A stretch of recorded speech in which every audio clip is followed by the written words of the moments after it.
हम पढ़ेंगे 10th class की हिस्ट्री फर्स्ट चैप्टर यूरोप में राष्ट्रवाद।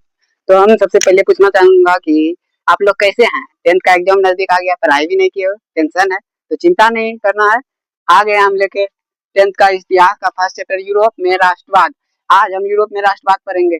पहले इसका परिचय जान लेंगे कि ये चैप्टर हिस्ट्री में है तो ये कितना इम्पोर्टेंट है। यूरोप में राष्ट्रवाद बहुत इम्पोर्टेंट है, यहाँ से बहुत क्वेश्चन पूछे जाए। तो मेरा नाम रितेश है, मैं आज की क्लास स्टार्ट करता हूँ। अगर क्लास अच्छा लगे तो लाइक करना, सब्सक्राइब करना और शेयर भी करना। तो चलिए शुरू करते हैं। तो हम सबसे पहले जानेंगे यूरोप में राष्ट्रवाद। राष्ट्रवाद यूरोप में राष्ट्रवाद राष्ट्रवाद एक ऐसी भावना है जो किसी क्षेत्र में रहने वाले लोगों में एकता का भाग बनता है। एकता का मतलब ये नहीं कि 10 लोग मिलकर एक लोग को पीट दिया, वो नहीं। एकता का मतलब समाज के बारे में सोचे कि वो कैसा है। ठीक है, तो समझ गए यहाँ तक। राष्ट्रवाद क्या है? तो यूरोप में जो है ना बहुत शोषण हो रहा था, इसीलिए वहां की जनता में राष्ट्रवाद की भावना जगी। इसी को राष्ट्रवाद यही है कि हम अपने देश के प्रति, समाज के प्रति क्या सोच रखते हैं, वो हमारे देश के प्रति अच्छी सोच की भावना ही राष्ट्रवाद कहलाता है। तो अगला पॉइंट है कि अब फ्रांस की क्रांति। राष्ट्रवाद की भावना का जन्म यहीं से हुआ, फ्रांस की क्रांति से। हम फ्रांस की क्रांति के बारे में समझेंगे। फ्रांस की क्रांति का पहले हम कारण पढ़ेंगे। कारण में आता है लुई 16वां का निरंकुश शासन। लुई 16वां का निरंकुश शासन, ये बहुत खचरा राजा था। ये जो है ना जनता का सिर्फ शोषण करता था और अपने आप से मतलब रखता था। गांव में ना ही नदी है ना ही नाला है, पहले अपने घर में स्विमिंग पूल बनना चाहिए। इसीलिए जो है ना जनता इसका विरोध करने लगा। दूसरा कारण है कि जनता के लिए कोई भी सुधारात्मक कार्य नहीं किया। हम बताए ना, जनता के लिए समाज में कोई भी सुधारात्मक कार्य नहीं किया, सिर्फ अपना सोचता रहा। इसीलिए जनता ने इसका विरोध करना शुरू कर दी। पत्नी मेरी अंतोयनियत का खर्चीलापन। ई भी जैसा खचरा था, ई भी वैसी खचरी थी। जैसा नाम वैसा काम। मेरी अंतोयनियत मतलब मेरे द्वारा अंत होगा। इसीलिए जो है ना ये अपने खर्चीलेपन की वजह से जितना भी धन था सब लुटा दिया ऐसे ही। इसीलिए जनता में भूखमरी, बेरोजगारी ऐसी समस्या आने लगी, जनता आक्रोशित हो गई। इसी कारण विरोध करना पड़ा। चौथा कारण होता है जनता पर करों का बर्ताव। साथ ही शोषण भी कर रहा, तो कैसा कर ले रहा है और साथ साथ जनता पर जो है ना जनता को कोई विकास भी नहीं पहुंचा रहा है। इसी कारण जो है जनता आक्रोशित हुआ और 1789 ईस्वी को जो है ना जनता ने फ्रांस की क्रांति कर दी और जो है ना क्या कहते हैं लुई 16वां का अंत हो गया। लुई 16वां का अंत हो गया। तो शायद 1792 या 93 ईस्वी में इसको फांसी दे दी गई और इसका अंत हो गया। अभी तक पढ़ा कि राजा लुई 16वां का जो है ना लुई 16वां के कारण 1789 की क्रांति हुई और उसमें जनता ने विरोध किया। तो आप जानेंगे कि उसका परिणाम क्या निकला। परिणाम लुई 16वां का अंत हो गया। हम बोले थे 1792-93 ईस्वी में ऐसा कुछ है जहाँ पर लुई 16वां का फांसी दे दिया गया था और जनतंत्र की स्थापना हुई। जनतंत्र की स्थापना मतलब जनता का शासन स्थापना हुआ। दूसरा पॉइंट। तीसरा पॉइंट में आता है कि यूरोप के अन्य देशों में भी राष्ट्रवाद जागृत हुई। यूरोप के जितने भी अन्य देश थे, इटली, जर्मनी, बोहेमिया, पोलैंड, अन्य देशों में भी जो है ना राष्ट्रवाद की भावना जगी। यदि जो है ना फ्रांस के राजा को गिराया जा सकता है तो हम अपने क्षेत्र के निरंकुश शासकों को क्यों नहीं गिरा सकते हैं। तो इस तरह जो है ना अन्य जगह पर भी जो है ना राष्ट्रवाद की भावना जगी। अब आते हैं कि इसके बाद क्या हुआ। इसके बाद जो है ना नेपोलियन आता है, नेपोलियन बोनापार्ट। नेपोलियन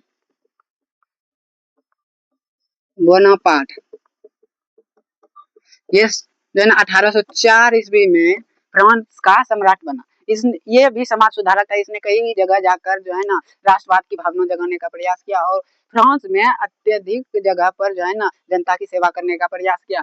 इसका काल जो है ना 1804 से 1800 जो है ना 14 तक का, 1814 तक का। और 1815 ईस्वी में 1815 ईस्वी में 1815 ईस्वी में वाटरलू का युद्ध हुआ जिसमें जो है ना मेटरनिक ने इसको पराजित कर दिया और मेटरनिक वहां के सम्राट बन गए। मेटरनिक ने इसको जो है ना सेंट हेलेना नामक द्वीप पर आया। मेटरनिक ने क्या किया कि इसको जो है सेंट हेलेना द्वीप पर छोड़ आएगा, जाओ तुम मरो वहीं पर। वो जो है 6 साल के बाद 1821 ईस्वी को नेपोलियन की मृत्यु हो जाती है। जब वाटरलू का युद्ध हुआ तो पराजित हो गया, उसको जो सेंट हेलेना नामक द्वीप पर छोड़ा तो उसका 1821 में मृत्यु होगा। उसके बाद जो किसका शासन है 1815 से ही कौन सम्राट बन गए? मेटरनिक। मेटरनिक मेटरनिक अब फिर से जो है ना वही काम दोहराया जो पहले था, और नेपोलियन ने जो बदलाव किए उसको अंत करना, फिर से लुई 16वां वाला नीति अपनाना, और जो है ना जो पहले वाला शासन था उसी को फिर से लागू करना। तो अगले बोर्ड में चलेंगे, थोड़ा सा स्किप करेंगे वीडियो को। मेटरनिक का जब शासन आ जाता है 1815 ईस्वी में फ्रांस पर जब मेटरनिक का शासन आ जाता है तो फ्रांस मुख्यतः जो है ना कहाँ पर करता है शासक? ऑस्ट्रिया।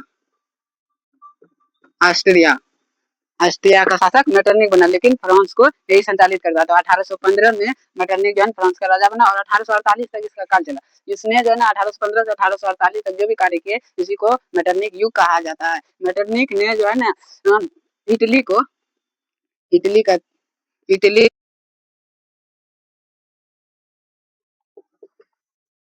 राज्यों में विभक्त कर दिया था। मेटरनिक ने क्या किया? इटली को कई राज्यों में विभक्त किया ताकि उसका एकीकरण ना, और जो भी नेपोलियन ने बदलाव किए थे, जनता का शासन लाया था, राष्ट्रवाद भावना जगाए थे, उन सबको दबाने का प्रयास किया। जनता में जितनी भी विकासात्मक कार्य हुए थे उन सबको हटाकर फिर से वही जनता में कर का सिस्टम लागू किया और जनता फिर से आक्रोशित होने लगी। तो अब हम चलेंगे 1848 की पहली क्रांति। पहले 1848 नहीं, पहले 1830 में क्रांति हुई, फिर 1848 में। तो पहले 1830 की क्रांति के बारे में जानेंगे, फिर 1848 की। हम इतना ही रखेंगे, बाकी का कल होगा। तो कल हम ज़्यादा थोड़ा खींचेंगे, तो कल की क्लास को देखना ना भूलें। Thank you.